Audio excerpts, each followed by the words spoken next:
Guinness book of world records నేను ఊహించింది. I never expected, never dreamed about Guinness book of world record. Because Guinness బుక్కి మనకి ఏంటి సంబంధం అనే ఒక ఆలోచన ఏమైనా ఉంటుంది కదా సహజంగా. అలాగే నాకు అలాంటి ఆలోచన ఏమి లేదు. అలాంటిది నేను ఎదురు చూడనటువంటి ఒక గొప్ప ఆనర్ ఈ రోజున నా జీవితంలో నా ఈ సినీ ప్రస్థానం సంబంధించి తారసపడినందుకు ఆ భగవంతుడికి, దానికి కారణభూతులైన మా దర్శక నిర్మాతలకు, నా అభిమానులకు ఎప్పుడు నేను రుణపడి ఉంటాను. Thank you so much.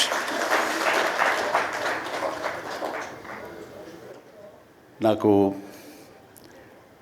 Dances మీద, బహుశా నటన కంటే కూడా ముందు నుంచి కూడా డ్యాన్సెస్ మీద నాకున్నటువంటి ఇంట్రెస్ట్ ఈ రోజున ఈ అవార్డు వచ్చేలా చేసిందా అని నాకు అనిపిస్తుంటుంది.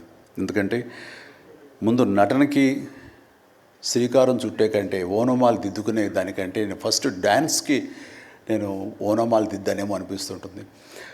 నా చిన్నప్పుడు మా చుట్టూ ఉండే వాళ్ళని ఎంటర్టైన్ చేయడం కోసంగా ఈవినింగ్ అయ్యేసరికి అప్పట్లో ఉండే వివిధ భారతి కానీ, లేకపోతే శ్రీలంక సిలోన్, రేడియో సిలోన్ కానీ, వీటిల్లో వచ్చే కొన్ని తెలుగు పాటలకి అదే మాకు source of inspiration. I mean recording songs అవి రావడానికి. అప్పుడు గ్రామ్ ఫోన్లు కానీ, టేప్ రికార్డులు కానీ ఇవన్నీ కూడా ఉండే పరిస్థితి కాదు ఆర్థికంగా. అలాంటి వారానికి ఒకసారి రేడియోలో ఎప్పుడు పాటలు వస్తాయా అని అందరూ ఎదురు చూసేవాళ్ళు. రాగానే శంకర్బాబుని పిలవండి, డ్యాన్స్ వేస్తాడు, మనల్ని అలరిస్తాడు అని వాళ్ళందరూ ఉత్సాహంగా ఉంటే వాళ్ళ ఉత్సాహానికి నేను మరింత ప్రోత్సాహంగా తీసుకుని దాన్ని డ్యాన్స్లు వేస్తుండేవాడిని. అట్లాగా అవి డ్యాన్సులు అంటారా, బాడీ కదలిక అంటారా ఏమో తెలియదు, ఒక ఎనర్జీగా అవి ప్రజెంట్ చేయటం అనేది ఒక్కడే తెలుసు నాకు. 7th class, 6th class, 8th class ఆ ప్రాంతంలో.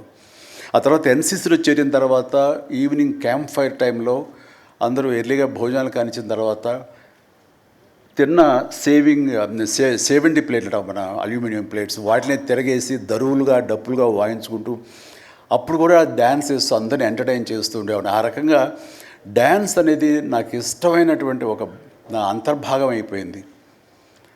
అలాగా డ్యాన్స్లు నేను వేరుగా ఎప్పుడు చూడను, ఎప్పుడు హుషారు అసలు అందుకంటే ముందు లేచిపోయి డ్యాన్సెస్ వేయటం అనేది మ్యూజిక్ అనుగుణంగా బాడీని మార్చుకోవడం జరిగింది. అంటే ఫస్ట్ పిక్చరు నేను వెళ్ళినప్పుడు అక్కడ సరదాగా నా రూమ్లో నేను డ్యాన్స్ వేస్తుంటే నా కోస్టార్స్ ఆర్టిస్ట్ వాళ్ళు చిరంజీవి భలే డ్యాన్స్ వేస్తాడు అని అంటే అవునా అని వాళ్ళందరూ చేయాలంటే అందులో సావిత్రి గారు ఉండేవారు, రోజారమణి, కవిత, ఇలాంటి యాక్టర్లు అందరూ ఉండేవాళ్ళు, నరసింహరాజు ఇలాంటి వాళ్ళందరూ ఉన్నప్పుడు వర్షం పడుతుంది. ఒక పంచలో డ్యాన్స్ వేయాల్సి వచ్చింది. అది ఈస్ట్ గోదావరి రాజమండ్రి దగ్గర ఒక పల్లెటూళ్ళలో. ఆ పంచలో జల్లు పడుతూ కూడా మొత్తం తడితడిగా ఉండింది. అయినా సరే డ్యాన్స్ అడగడం పాపం ఎవరైనా సరే వెంటనే ఎలాంటి ఇన్హిబిషన్ లేకుండా చేయటం అనేది నాకు అలవాటు. అలాగే టేప్ రికార్డ్ డ్రాయింగ్ చేసి అప్పట్లో డ్యాన్స్ చేస్తున్నాను. మధ్యలో కాల్ జారి కింద పడిపోయాను. పడితే అది కింద పడిన తర్వాత ఆపకుండా వాళ్ళందరూ అయ్యో అన్నారు. అయినా సరే దాన్ని నాగిని డ్యాన్స్గా మార్చేసుకొని చేస్తే ఎక్కడ లేని అప్పలాస్ వచ్చేస్తుంది.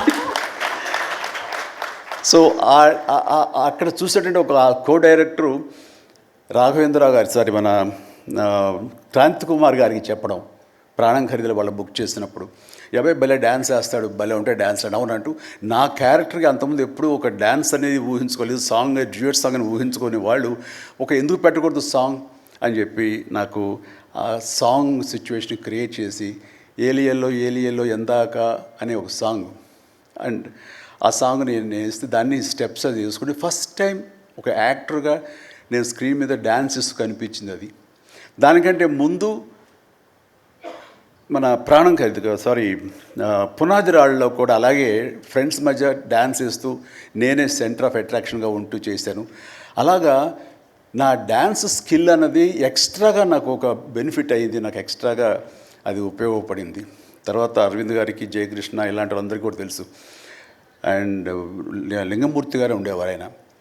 ఆయన డిస్ట్రిబ్యూషన్కి చీఫ్.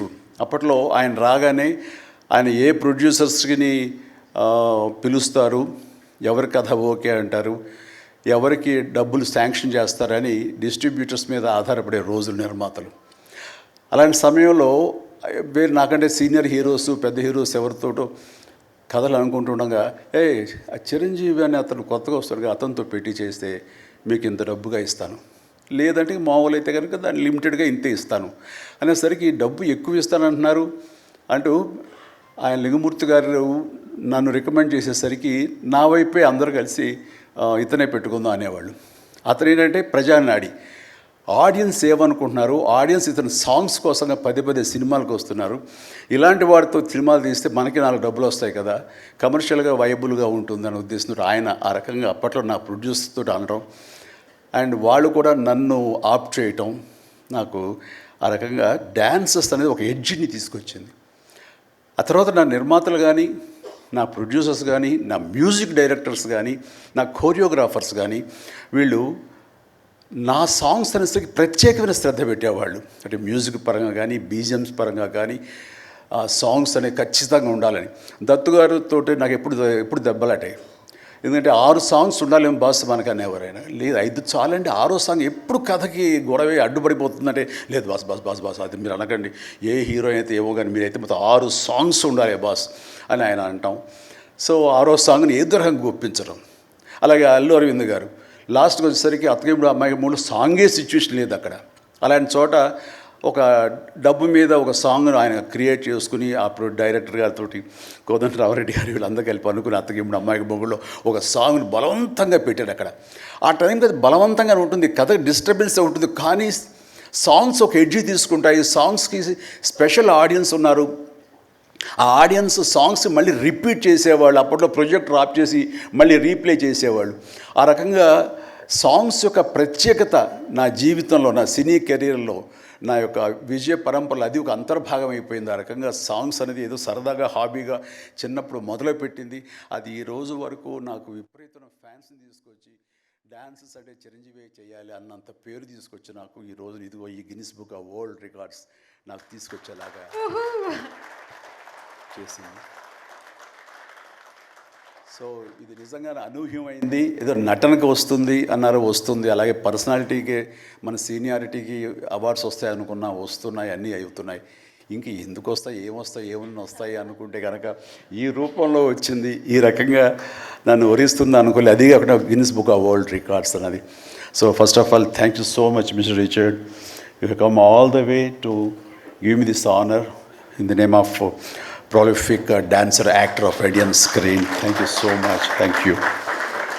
And then ఇంతకు మించి నేను ఎక్కువ ఏమీ చెప్పలేను.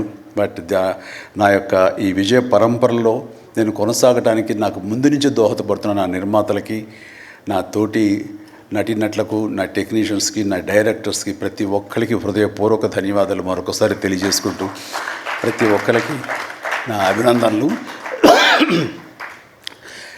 సెలవు తీసుకుంటాను. జై హింద్. Thank you. ఇప్పుడు ఆపరేషన్ లేకుండానే మోకాళ్లకు ప్లాస్మా ట్రీట్మెంట్. మీ ఆర్థోపెడిక్ సమస్యలన్నిటికీ రోబోటిక్ టెక్నాలజీ ద్వారా తక్కువ ఖర్చుతో శాశ్వత పరిష్కారం. Free consultation. ప్రతి ట్రీట్మెంట్ పై 20% డిస్కౌంట్. ఈ ఆఫర్ కొద్ది రోజులు మాత్రమే. త్వరపడండి. V9 hospitals 9281465842.